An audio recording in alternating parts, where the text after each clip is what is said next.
গল্পের নাম নতুন পরশ। গল্পটি লিখেছেন শ্রীলা আচার্য। আর কত দেরি নীরজা, এবার কিন্তু খুব দেরি হয়ে যাচ্ছে।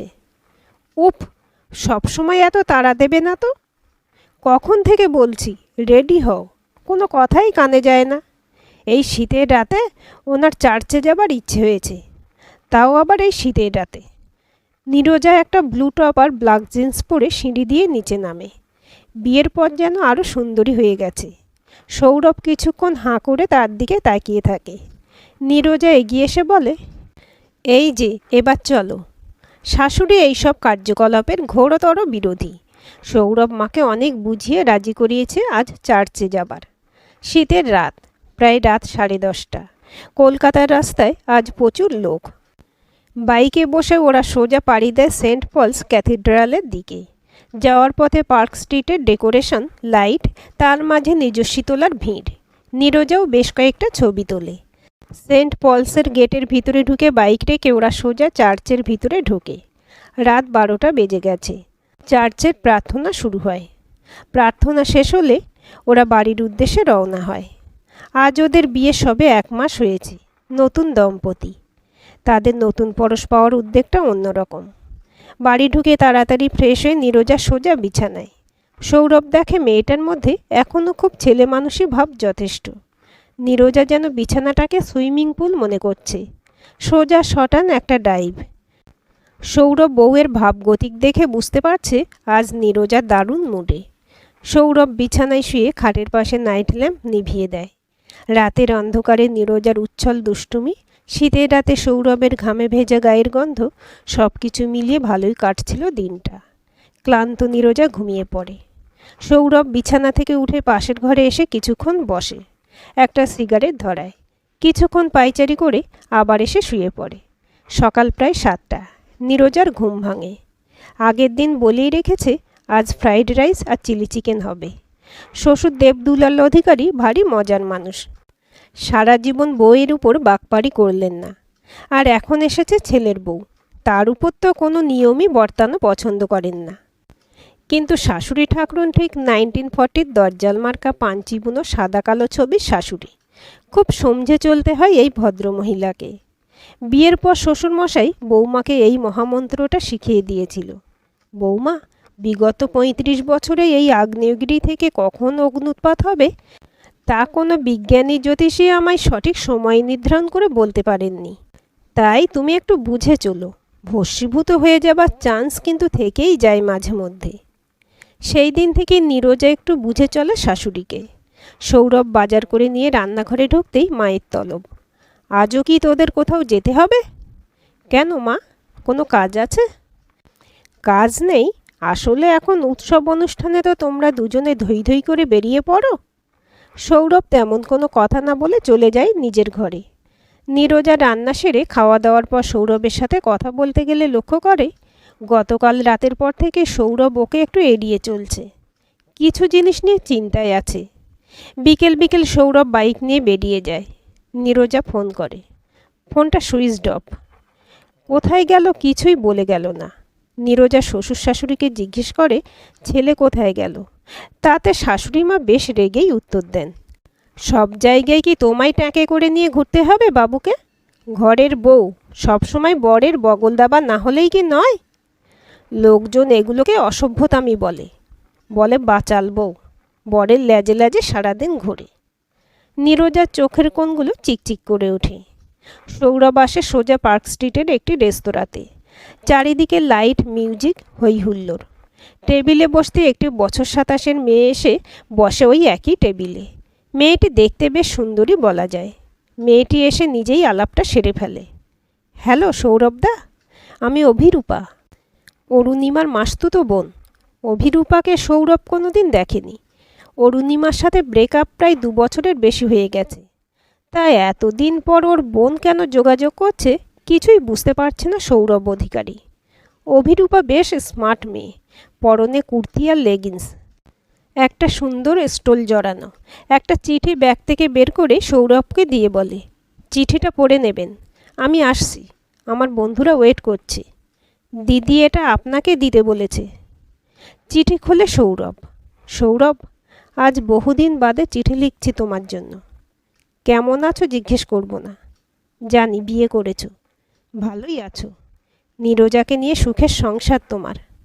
আমার তো কোনো ঠাঁই নেই তোমার জীবনে। অনেক দিন ধরেই যোগাযোগ করার চেষ্টা করছিলাম, কিন্তু অবস্থার পরিপ্রেক্ষিতে আর হয়ে উঠছিল না। আমি না ভালো নেই সৌরভ, আমি ভালো নেই। অরুণিমা। সৌরভের মাথা ঘুরছে। এতদিন বাদে কি ওর হাতে? অরুণিমার সাথে তো বহুবার যোগাযোগ করার চেষ্টা করেছিল, কিন্তু কোনো রিপ্লাই আসেনি।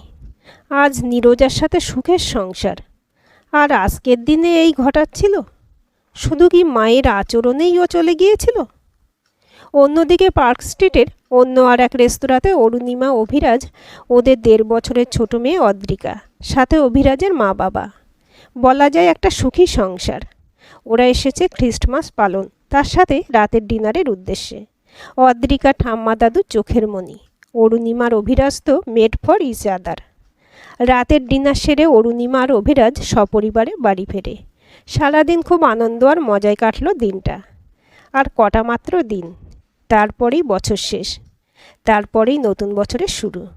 কিভাবে যে সারা বছর কেটে গেল কিছুই যেন বোঝা গেল না। বাড়ি ফিরে চেঞ্জ করে অরুণিমা মেয়েকে ঘুম পাড়াবার জন্য ব্যস্ত হয়ে পড়ে। মেয়ে ঘুমিয়ে পড়তে অভিরাজ ঢোকে ঘরে। অরুণিমাকে জানায় 2 দিনের জন্য কোথাও ঘুরে আসার কথা। অরুণিমা রাজি হয়ে যায় খুব সহজেই। রাতেই ঠিক হয় ওরা কোথাও কাছে পিঠে 2 রাত কাটিয়ে আসবে।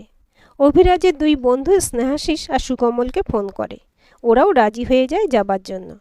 ঠিক হয় পরের দিন বিকেলের ট্রেন ওরা দীঘার উদ্দেশ্যে বের হবে। রাতেই প্যাকিং শুরু করে অরুণিমা। ছোট বাচ্চা নিয়ে ওদের প্রথম ট্যুর, তাই বাচ্চার জিনিসপত্র গোছাতেই অনেক সময় লেগে যায়। রাত প্রায় 11টা। ফোন বেজে ওঠে অভিরাজের। হ্যালো অভিদা, আমি অভিরূপা। কেমন আছো তোমরা? এত রাতে অভিরূপার ফোন পেয়ে একটু অবাকই হয় দম্পতি। অভিরাজ বলে, ভালো আছি, তুমি কেমন আছো? বেশি কথা না বাড়িয়ে অভিরাজ ফোনটা অরুণিমার দিকে এগিয়ে দেয়। মেরি খ্রিস্টমাসের পর কুশল বিনিময় করে। অরুণিমা জানায় ওরা দীঘা যাচ্ছে আগামীকাল। অভিরূপা দিদিকে জানায় সেও যাবে। অভিরাজ একটু আপত্তি জানায় একাই একটি সদ্য যুবতী মেয়েকে নিয়ে যেতে। অরুণিমাই ওকে নিয়ে যাবার ইচ্ছাটা জোরদার করে। পরের দিন ট্রেনের টিকিট না পাওয়ায় ওরা বাসেই দীঘার উদ্দেশ্যে রওনা হয়। অদ্রিকা সবার কোলে কোলে মজা করতে করতে ঘুমিয়ে পড়ে বাসে। ঠিক বিকেল শেষ করে সন্ধ্যা শুরু হবে, ওরা দীঘা এসে পৌঁছায়। এক পরিচিত নামী হোটেলে ওরা আসার আগেই সব বন্দোবস্ত করে নিয়েছিল। বেশি রুম পায়নি, খুব ভিড়। 2টো ডবল বেডের রুম পাওয়া গেছে। ঠিক হয় ছেলেরা সকলে একটা রুমে আর মেয়েরা সকলে একটা রুমে থাকবে। রাতটা খুব মজা করে কাটায় সবাই। রাত প্রায় 12:30টায় ওরা সবাই ঘুমোতে যায়। মোটামুটি 25শে ডিসেম্বর থেকে 1লা জানুয়ারি অবধি একটা দারুণ প্ল্যান সবার। ওদিকে সৌরভ আর নীরজারও দীঘার টিকিট আগে থেকেই রেডি। 27শে ডিসেম্বর ভোরের ট্রেনে ওরা রওনা হয় এই একই গন্তব্যস্থলে। সৌরভ কিন্তু একটু অন্যমনস্ক, নীরজা সেটা লক্ষ্য করেছে। কিন্তু অন্যমনস্কতার কারণ খুঁজে পাচ্ছে না নীরজা। সৌরভকে 2-1বার জিজ্ঞেস করেছে বটে, কিন্তু সদুত্তর মেলেনি। দীঘার সমুদ্রে সারা দুপুর সমুদ্রে স্নানের পর নীরজা বেশ ক্লান্ত হয়ে ঘুমিয়ে পড়ে। সৌরভের হাতে অভিরূপার দেওয়া সেই চিঠি, যাতে লেখা অরুণিমা ভালো নেই। চিঠিটায় ফোন নম্বরও লেখা আছে একটা। সৌরভ ভাবে একবার ফোন করবে কিনা, আবার ঠিক মন সায় দেয় না। অরুণিমা তো নিজেই চলে গিয়েছিল, তাহলে আজ কেন এই চিঠি? ও তো সৌরভকে ফোন করতে পারত। এই 2 বছরে তো ফোন নম্বর চেঞ্জও হয়নি সৌরভের। সৌরভ তো অনেকবার যোগাযোগ করার চেষ্টা করেছিল, কিন্তু অরুণিমা জানিয়েছিল ওর বিয়ে ঠিক হয়ে গেছে, আর যেন সৌরভ ওকে বিরক্ত না করে। বন্ধু বান্ধবদের থেকে খবর নিয়েছিল অরুণিমা বেশ ভালোই আছে। সমুদ্রের নোনা হাওয়ায় রোমকূপগুলো ঘামে ভিজে উঠছে। বিছানার পাশে শুয়ে ঘুমন্ত নীরজার মুখটার দিকে তাকায় সৌরভ। বড্ড ভালোবাসি মেয়েটাকে। একদিন ওকে কত ভুল বুঝেছিলাম, আর আজ সেই ওর মনের প্রাসাদে রাজরানী। চিঠিটা ছিঁড়ে ফেলতে যায়, কিন্তু ফোন নম্বরটা লেখা আছে। আবার যত্ন করে রাখে সৌরভ চিঠিটা। সন্ধ্যাবেলা অরুণিমারা সি বিচে ঘুরতে বের হয়। ওদিকে সৌরভ আর নীরজাও বের হয়। সৌরভ আর নীরজা বালির চর ধরে এগোতে থাকে অনেক দূর। সূর্য ডুবে গেছে। কিন্তু আকাশে এখনও বেশ আলো, ঠান্ডা হাওয়া দিচ্ছে। নীরজা সৌরভ লোকজনের ভিড় থেকে বেশ অনেক দূরে চলে এসেছে। নীরজা সৌরভের বুকের কাছে এগিয়ে আসে। চারপাশ ফাঁকা, একটাও জনপ্রাণী নেই। নীরজা সৌরভের ঠোঁটটা চেপে ধরে। সমুদ্রের শান্ত জলে তখন হালকা ঢেউ। নীরজার কবিসত্তা জেগে ওঠে। শান্ত সমুদ্রের তীরে দাঁড়িয়ে উষ্ণতার নিঃশ্বাস, অপেক্ষা সেই ভেসে আসা প্রেমের জলযানের। ভাসাবো তোমার আমার তরি মোদের ছন্দ স্রোতের আকুল হাওয়ায়। তোমার সৌরভে সুভাষিত হোক আমার বৈতরণী। মাঝি হয়ে পাল তোলো আমার নিত্যদিনের মুহূর্তে। সপ্ত জীবন বাঁধো মোরে তোমার আলিঙ্গনে। সৌরভ জড়িয়ে ধরে নীরজাকে। অরুণিমা চলে গেছে বহুদিন। নীরজা সৌরভের প্রাণের সম্পদ। রাতে একবারে ডিনার সেরে ওরা হোটেলে ফেরে। ওদিকে অভিরাজরাও দারুণ মজাতে দিন কাটাচ্ছে। সবাই চাইছে নিউ ইয়ার সেলিব্রেশন ওরা এখানেই করে ফিরবে, তাই গিয়েই ওরা এক্সট্রা বুকিং করে নিয়েছে। অভিরূপা কিন্তু আনমো না, কিছু যেন চিন্তায় আছে। অভিরাজ অভিরূপার দিকে বেশ লক্ষ্য রেখেছে। অভিরূপা রাতের আড্ডা থেকে তাড়াতাড়ি উঠে চলে যায়। অভিরাজের মেয়েটাকে ঠিক পছন্দ নয়, তার অবশ্য কিছু কারণও আছে। অরুণিমা সবার সাথে অদ্রিকাকে নিয়ে ভালোই ছুটি কাটাচ্ছে। অভিরূপা বারবার মোবাইলের দিকে দেখছে, মনে হচ্ছে কোনো ফোনের অপেক্ষায় আছে। এদিকে রাত প্রায় 3টে। সৌরভ মেসেজ করে অরুণিমার ফোনে, কেমন আছো অরুণিমা? মিনিট 5 মধ্যেই রিপ্লাই আসে সৌরভের ফোনে, আমি এখন দীঘায়, তোমার সাথে অনেক কথা জমে আছে, আমি দেখা করতে চাই তোমার সাথে। সৌরভ, তুমি একদিন দেখা করতে পারবে? সৌরভ বেশ অবাক হয়েই রিপ্লাই দেয়, আমিও এখন দীঘায়, বলো কোথায় দেখা করতে চাও, আমি দেখা করে নেব। রিপ্লাই আসে, কাল সকালে আমি ফোন করব তোমায়। পরের দিন সকালবেলা সবাই প্রায় দেরি করে ঘুম থেকে ওঠে। সৌরভ ঘুম থেকে উঠে বেশ বিচলিত অনুভব করছে। নীরজা ঘুম থেকে উঠে ফ্রেশ হয়ে সৌরভকে বলে কাছাকাছি কোথাও ঘুরে আসার কথা। আর 2 দিন বাকি, তারপরেই বছর শেষ, আবার একটা নতুন বছর শুরু। সৌরভ কোনো কথার উত্তর না দিয়ে রুম থেকে বেরিয়ে আসে। নীরজা কিন্তু লক্ষ্য করেছে এই 2 দিন সৌরভ বেশ চিন্তিত, কিন্তু কেন তার কারণ কিছুতেই বুঝতে পারছে না। নীরজার জোড়াজুড়িতেই ওরা আশেপাশে ঘুরে দেখার জন্য বের হলো। কিছুক্ষণ ঘোরার পরে ওরা আবার রুমে ফিরে আসে। হোটেলে একটা ছোট পরিবার বেড়াতে এসেছে। তাদের সাথে নীরজার বেশ আলাপ জমে উঠেছে। তাদের সাথে গল্প গুজবে মেতেও। সৌরভ এই সুযোগে হোটেলের বাইরে বেরিয়ে এসে ফোন করে অরুণিমার নম্বরে। ফোন বেজেই যাচ্ছে, কেউ রিসিভ করছে না। সৌরভের যেন ধৈর্যের বাঁধ আর বাঁধা মানতে চাইছে না। মনে হচ্ছে ছুটে যাই অরুণিমার কাছে, একবার প্রশ্ন করুক, কেন এরকম করলে অরুণিমা? বেশ কয়েকবার ফোন বাজার পর কেউ না ধরলে সৌরভ হোটেলে ফিরে আসে। নীরজা কিছু জিজ্ঞেস করলে সৌরভ বেশ রেগে যাচ্ছে, সেটা সৌরভও বুঝছে, কিন্তু ওকে যে অরুণিমা থেকে সঠিক উত্তরটা জানতেই হবে। অভিরাজ ঘরে ঢুকে দেখে অরুণিমার ফোনে প্রায় গোটা 6 মিসড কল। অরুণিমার ফোনে এতবার কেউ ফোন করেছে, তাও আবার একটা অপরিচিত নম্বর থেকে। অভিরাজ একটু অবাক হয়। অভিরাজ ফোনটা অরুণিমাকে ডেকে দিতে অরুণিমা প্রায় আকাশ থেকে পড়ে। এ তো সৌরভের নম্বর, খুবই চেনা এই নম্বরটা। আজ এতদিন বাদে হঠাৎ সৌরভের ফোন। অরুণিমা অবাক আশ্চর্য দুটোই হয়। অরুণিমার চিন্তিত মুখ দেখে অভিরাজ কিছুটা আঁচ করে যে অরুণিমা বেশ চিন্তায় পড়েছে। অভিরাজ অরুণিমা থেকে জানতে চায় কার ফোন এসেছে। অরুণিমা বিয়ের আগে অভিরাজকে ওরা সৌরভের ভেঙে যাওয়া সম্পর্কের কথা বলেছিল। 2-2.5 বছর আগে ফেলে আসা দিনগুলো হঠাৎ করে অরুণিমার মনটাকে তোলপাড় করে তুলল। অদ্রিকাকে কোলে নিয়ে বসে পড়ে বিছানায় অরুণিমা। অরুণিমা অভিরাজকে বলে সে কোনোভাবেই সৌরভের সাথে যোগাযোগ করেনি, কিন্তু কি করে ওর নতুন নম্বরে ফোন এলো অরুণিমার মাথাতে কিছুতেই আসছে না। অভিরাজ কিন্তু কিছুটা আঁচ করেছে, কিন্তু নিশ্চিন্ত না হয়ে কিছু বলা ঠিক মনে করে না। অভিরাজ সৌরভের নম্বরে ফোন করতে সৌরভ ফোন তোলে। ফোনে বেশ কিছু কথা হয়। এই নিয়ে 2 দিন কেটে গেছে। সৌরভের ফোনে মাঝে মাঝেই অরুণিমার ফোন আসতে শুরু করেছে। চলছে কথোপকথন। আজ 31শে ডিসেম্বর, বছরের শেষ দিন। আজ অরুণিমা ফোন করেছিল সৌরভকে, আজ ওরা দেখা করবে। ঠিক সন্ধ্যে 7টা সৌরভ অরুণিমাদের হোটেলে ঢোকে, রুম নাম্বার 303-তে পৌঁছায়।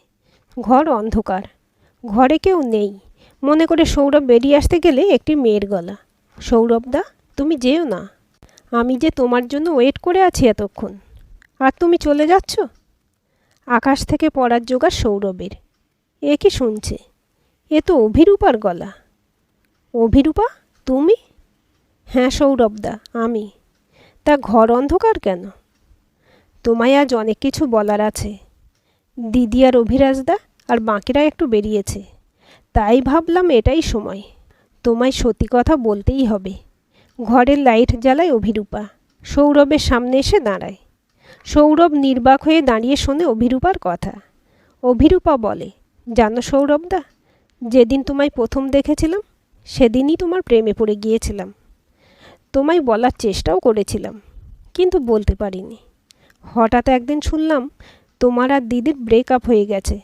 শুনে খুব খুশি হয়েছিলাম। মনে মনে ভেবেছিলাম এটাই তো চেয়েছি, তাহলে তোমাকে আমি ভালোবাসবো উজাড় করে।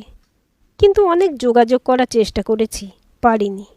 পড়াশোনার জন্য চলে গেলাম পুনে ইউনিভার্সিটিতে। 2 বছর বাদে ফিরে তোমার খোঁজ করতে শুরু করি। তোমাদের কমন ফ্রেন্ড শিবাশিসদার থেকে জানতে পারি তুমি বিয়ে করেছো। বিশ্বাস করো, নিজেকে আর আটকাতে পারিনি। তোমার পাশে নীরজাকে কোনো মতেই মানতে পারছিলাম না। অভিরাজ আর দিদি খুব ভালো আছে। আমি নিরুপায় সৌরভদা। দিদির নামে ওই চিঠিটা না দিলে তোমার সাথে যোগাযোগ করতে পারতাম না। সৌরভদা, আমি তোমায় খুব ভালোবাসি। ঘরে ঢোকে অরুণিমা আর অভিরাজ। অরুণিমা শুনে কি বলবে বুঝে উঠতে পারছে না। অরুণিমাকে দেখে চমকে ওঠে অভিরূপা। বিশ্বাস কর দিদি, আমি সৌরভদাকে খুব ভালোবাসি। অভিরাজ এবার পুরো ঘটনাটা বলে সবাইকে। অভিরাজ বলে, আমরা যেদিন দীঘা আসি সেই দিন থেকেই আমি দেখছি অভিরূপা অরুণিমার ফোন নিয়ে কী সব দেখছে। ও বলেছিল ওর ফোনটায় কিছু প্রবলেম হয়েছে, কিন্তু আমি ওটাকে মোবাইল রিপেয়ারিং দোকানে নিয়ে যেতে দোকানদার জানায় ফোনে কোনো প্রবলেম নেই। অভিরূপা অরুণিমার ফোন নম্বরটা সৌরভকে দেওয়ায় সৌরভ যখন রাতে ফোন করেছিল সেদিন ফোনটা অভিরূপার কাছে ছিল, কারণ সেদিন অদ্রিকা তাড়াতাড়ি শুয়ে পড়ায় অরুণিমা অভিরূপার কাছ থেকে ফোনটা নিতে ভুলে গিয়েছিল। ও অরুণিমার ফোন কোনো মতেই কাজ ছাড়া করছিল না। আমার তখন একটু সন্দেহ জেগেছিল। সৌরভ সেদিন যখন অরুণিমার নম্বরে ফোন করে অভিরূপা তখন ফোনটা ঘরে রেখে গিয়েছিল।